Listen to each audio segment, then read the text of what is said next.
The first few articles in the current events go into events within the Catholic Church, and they have been used for our latest Standing Watch program, which is titled Pope Francis and War, Right or Wrong. And I'd like to just read the summary to you. Are there no just wars, as Pope Francis claims? Are we really facing self-destruction if we do not abolish war now, as the Pope also said? But if this is so, what are the Pope's solutions to our problems? How does he think that peace will spread throughout the world? And so this Standing Watch program addresses those issues and, of course, shows you what the only solution really is. It's not the one the Pope proclaims. Now, we also talk about Trudeau's dictatorship and his ongoing hypocrisy, and there are some interesting articles in that regard. But I'd like to refer to this deal. You probably heard about this deal, which was made between the United States and the EU regarding the gas and oil requirements, and that the US is going to help the EU so that they can be less reliant on Russia. Of course, this is propaganda. This is a typical fake news, because, as we point out, according to the New York Times, it would take years before new terminals are in operation in Europe to receive substantial amounts of gas from the United States. So it sounds good, but in reality, it means nothing. But I also want to show you what does mean something in reality, and that's the next article we published on nuclear weapons in Germany and Europe. And in this article by the Washington Post, actually, it stated that in an underground vault at an Air Force base in Western Germany sits an American nuclear bomb. More than one of them, actually.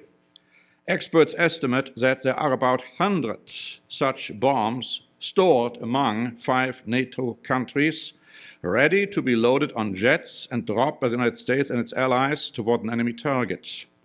One version of this bomb can carry the explosive equivalent of 11 Hiroshimas, these Hiroshima nuclear bombs which were used to wipe out the cities of Hiroshima and Nagasaki.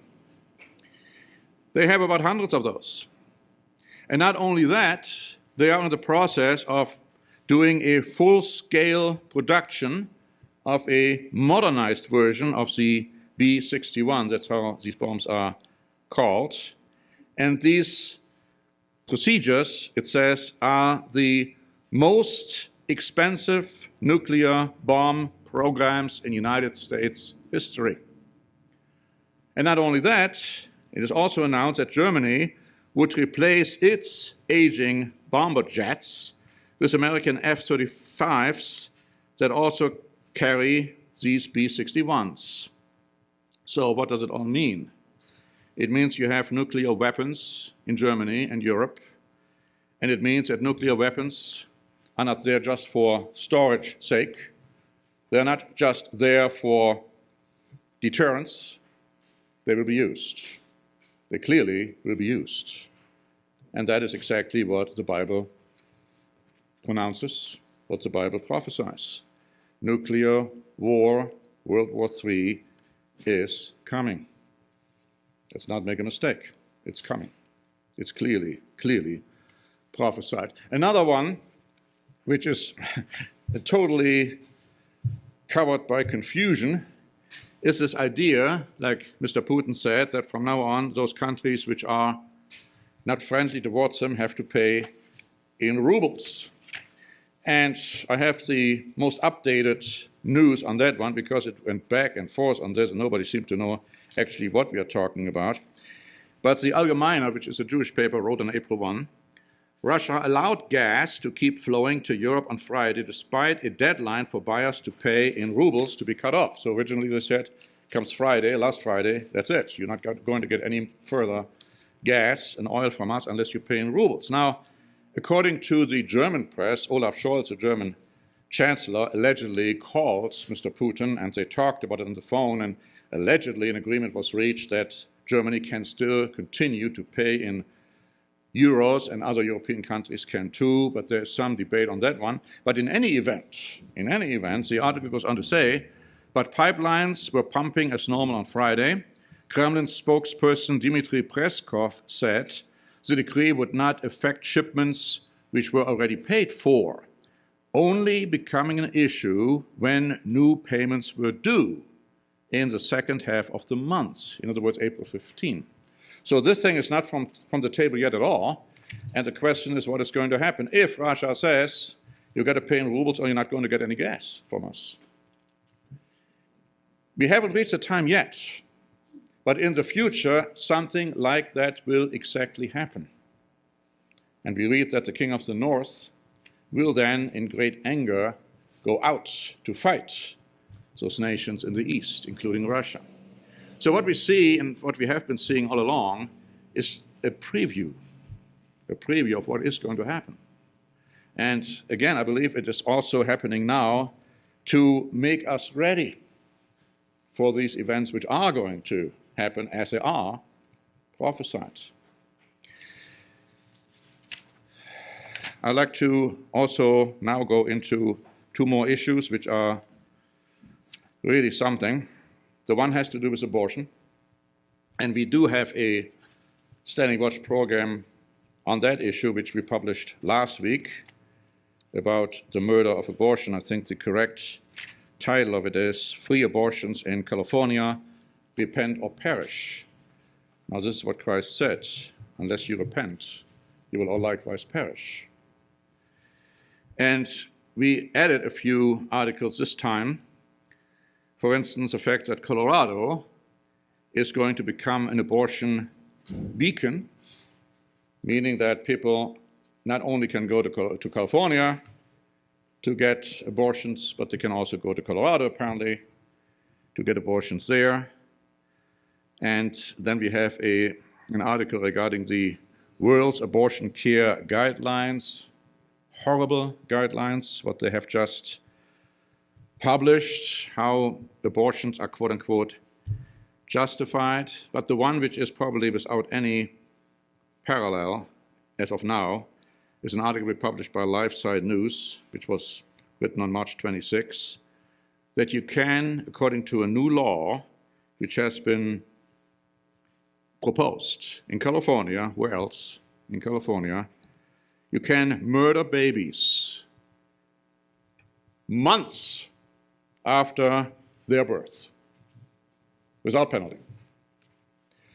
And we quote a few people who have still a sound mind, and one person is saying here, this means 18 to 24 months after the birth of the child, you still can kill that child. He says, what kind of a depraved monster would justify the killing of innocent and helpless children between 1 week and 2 years after their birth?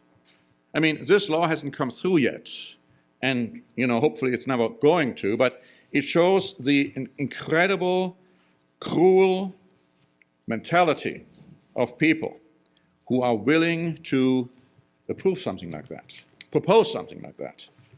It's just exactly as we read about the times of Noah, when people are so cruel, so full of violence, that God said, well, that's enough now. I'm not going to let them live much longer.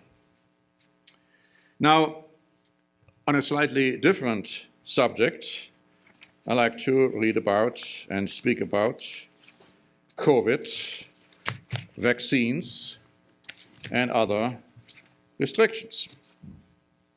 And I have some statements I can quote from in the update, and then some more which came to light after the update was published. But we say in here that Axios wrote on March 29 that the FDA authorized a second COVID-19 booster shot for Americans age 50 or older.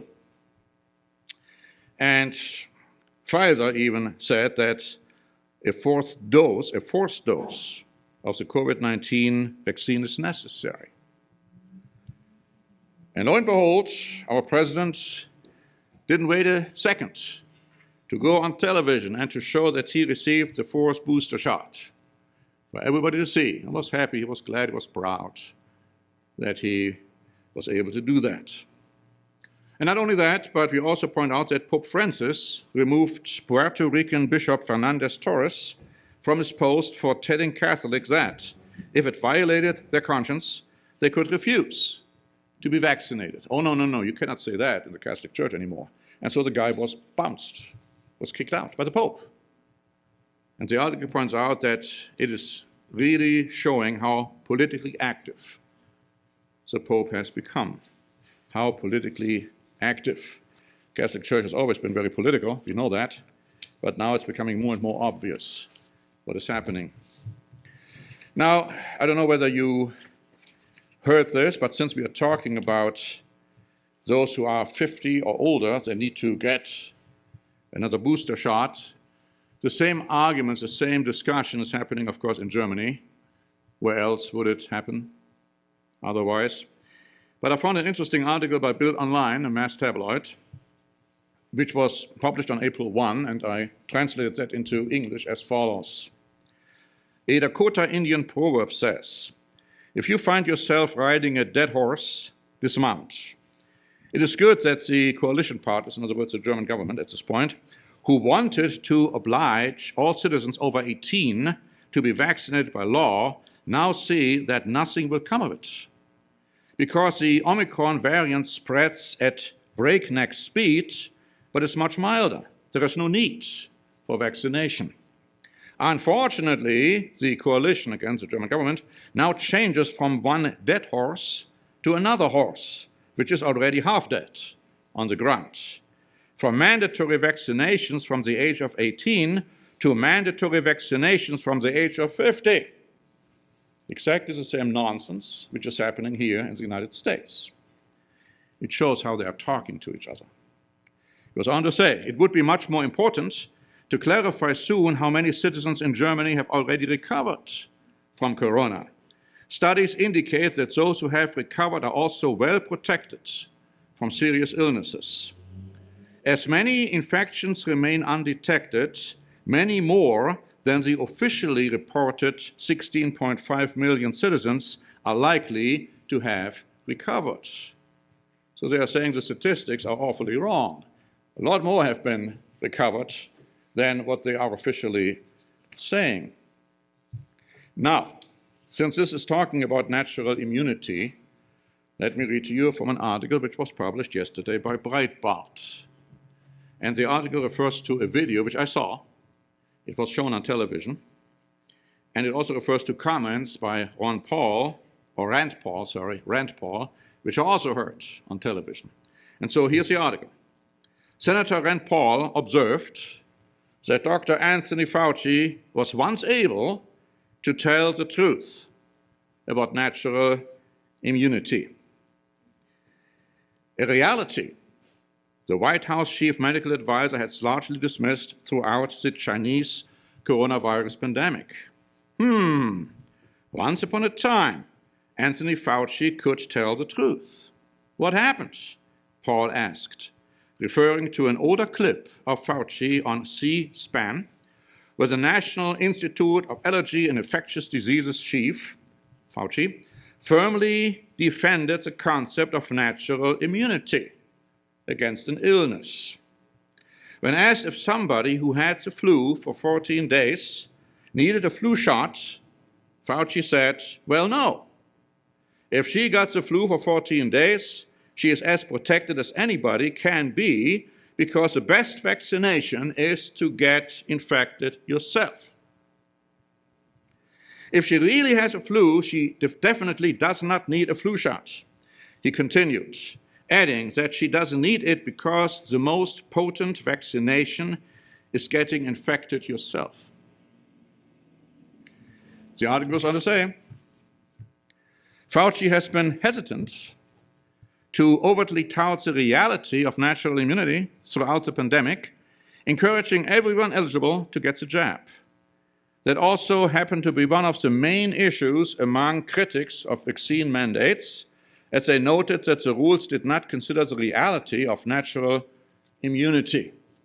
And there's a lot more we are going to say in this article and quote from, and there's a senator who makes some very strong statements about the incredible concept of assaulting the civil liberties of Americans and so forth. But to me, it's very interesting that he at one time made it very clear that natural immunity is at least as good as a vaccination. And now suddenly all of this is forgotten. Why? Because you have all these vaccines which have to be sold, and the industry, they want to have their money back. Of course, they are the ones right now, as we were told, they're making an extremely astronomical fortune. I mean, it's beyond imagination, the money they are profiting. Anyhow, that's where we are on this whole mess. And so it's still ongoing. It's still, they still keep pushing the agenda. And that brings me to another question which I like to address. Some might have wondered about the former German health minister with the name of Jens Spahn. Whatever happened to him? Now you have a new government, right, in Germany, and of course you have a new health minister, Lauterbach, and he is at least as bad as Spahn, if not even worse, if that's possible. With his ridiculous restrictions he is recommending. But what about Jens Spahn? Now, here's an interesting article. I'm just reading this to show you that you should never, if a politician is for a while out of the picture, think, oh, well, he's gone forever. That's not true at all. Doesn't have to be true at all. There are several ones who have, at this point, stepped down from the limelight of the political stage. That doesn't mean that they have to stay off that limelight. Here's example, Jens Spahn. Question: what does Jens Spahn actually do? Until the change of power in Berlin, the CDU politician was Minister of Health. During large parts of the corona crisis, he was the center of events. Now the 41-year-old has reinvented himself. Jens Spahn has said goodbye to health policy. Almost secretly, quietly, Jens Spahn looked for a new job in Berlin. That only became really clear to many when he gave an interview to the TV station Phoenix on Tuesday. There, Jens Spahn was suddenly introduced as the energy expert of the CDU parliamentary group. In this capacity, he gave an assessment of the gas threat from Moscow, which he believes to be a bluff by Vladimir Putin. From health minister to energy expert, not a few TV viewers rubbed their eyes in amazement. There is a plethora of irritated and scornful reactions on the internet. In fact, Jens Spahn is now one of the deputy leaders of the Union Parliament group, and in this capacity is responsible for, now listen to this list, topics of economy, climate, energy, small and medium-sized enterprises, and tourism. So energy is now one of his areas of expertise. Jens Spahn, who has felt at home in health policy almost continuously since entering the Bundestag in 2002, now wants to make a name for himself in the areas of energy and business. Some people will have to get used to that. It's interesting how people can change hats from one expertise to another, even though he was not an expert on any of those. But since when people are interested in that? See, I was hoping for a long time, because we hadn't heard from Fauci, that he had finally stepped down from the limelight. Now that's unfortunately not true. He's back. He's back, he's being interviewed, he's giving his opinions. I mean, he has been a lot more wrong than right, but he's still being looked at. And of course, the same is true with Lauterbach over there in Germany, and all these quote-unquote health experts. And those who give different opinions on issues, they are being suppressed. I don't know whether you heard about this long article by Vanity Fair. Now, I started reading that, but it was so long I had to stop reading it. But they point out about all the developments going on when it came to the virus over there in China, and how opinions were suppressed, literally suppressed, who indicated that maybe the virus was manufactured in a lab over there. Oh, no, this is something Fauci and company didn't want to have go out. So anyway, this is what we have. That's why fake news is important, to understand that it's fake news. Just to say one more thing, you probably heard about this 7-hour time difference and lost records of phone conversations by Trump during the January 6th situation. And of course, all the mass media and the liberals and so on, they talked about, oh, this is like Watergate, and Nixon, he only suppressed a few minutes of phone calls, and here Trump suppressed about 7 hours of phone calls. And now CNN revealed it was all a hoax. It was all completely false. It had nothing to do with it, because they did use their phones throughout this time. It was all fake news, but they all produced it. They all manufactured it. They all reported it, because this was something, the left-wing liberal media love to hear. When it comes to the Hunter Biden disaster, not much is being said on that one, right? Even Democrats are saying now, if it had been anybody else but Hunter Biden, he would already been prosecuted, maybe ending up in jail, already by now. But Hunter Biden, no, he was being protected. So anyway, that's kind of world we're living in. It's just a sick, sick world. And we need to understand that. And we need to come out of it in our minds. And of course, if there are any activities which are wrong, in our actions as well.